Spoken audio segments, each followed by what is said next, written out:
Are you trying to navigate the complexities of our ever-changing real estate landscape here in North Metro Atlanta?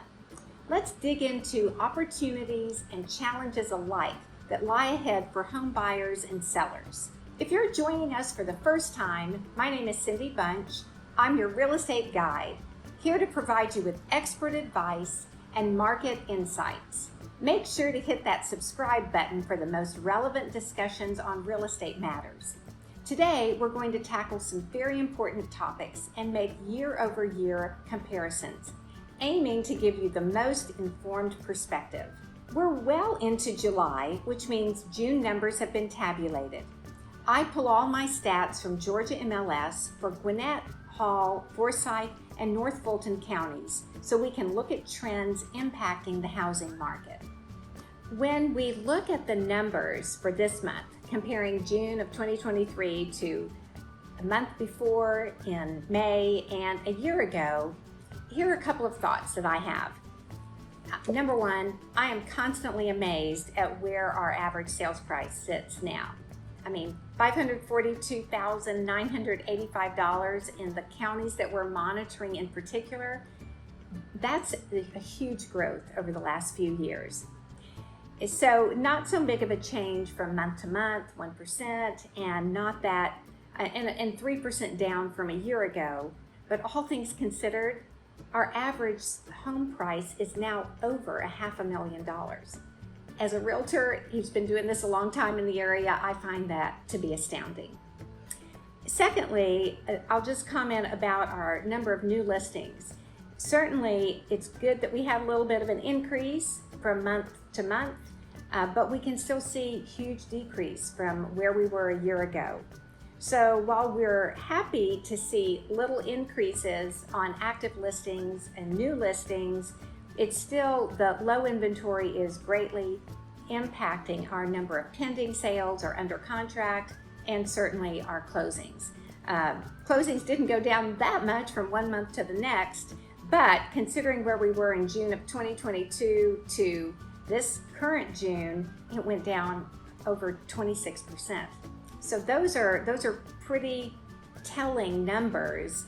The fact that our days on market have gone up to 30, while that's sort of not what we were used to a year ago, it's still very, very strong. It's still really indicative of a primarily seller's market. Like I just said in our review of the numbers, new listings, a measure of sellers putting homes up for sale, were down again this month by 29% from 1 year ago.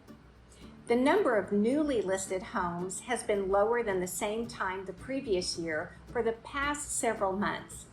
Despite an uptick in seller confidence, with an increasing share of consumers saying now is a good time to sell, a smaller number of homeowners are choosing to list homes for sale, limiting the number of options that home shoppers are likely to see over the course of their search. In most cases, a home seller also needs to buy a home, and the pressure on home buying from interest rates and decreasing affordability means that this positive seller sentiment has yet to translate to increased inventory. Why could that be? Even though they likely have decent equity in their home and would make a profit on the sale of their home in a relatively quick selling process, it might be that home sellers are feeling locked in to lower interest rates and are avoiding listing their homes for sale at this time due to the difficulty of purchasing a home. Fewer homes are going on the market, but so few that they still sell quickly and sales prices remain steady, showing us that buyer demand still exceeds the number of homes for sale. This is why many consumers feel it's a good time to sell, but on the other hand, fewer are as optimistic about buying a home. Homes spent about 10 extra days on the market compared to this time last year. The year-over-year gap is shrinking as we are starting to compare with the mid-2022 housing market that was rapidly adjusting to higher mortgage rates.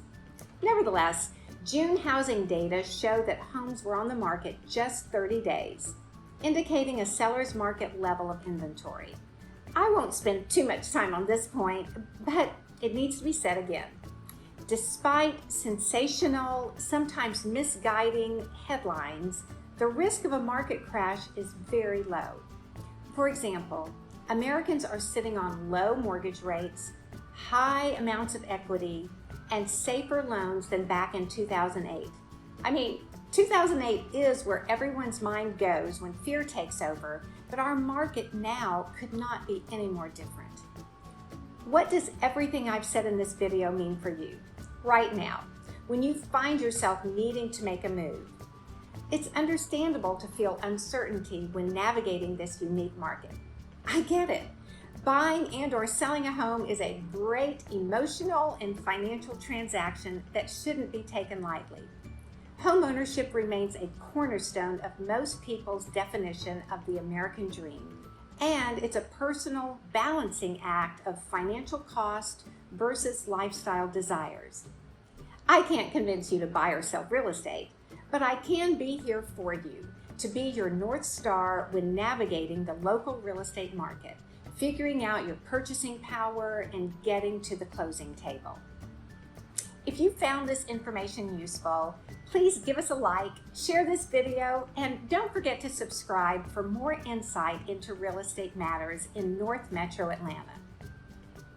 I'm Cindy Bunch with the Bunch team at Keller Williams, and we want to set you up for home buying and selling success.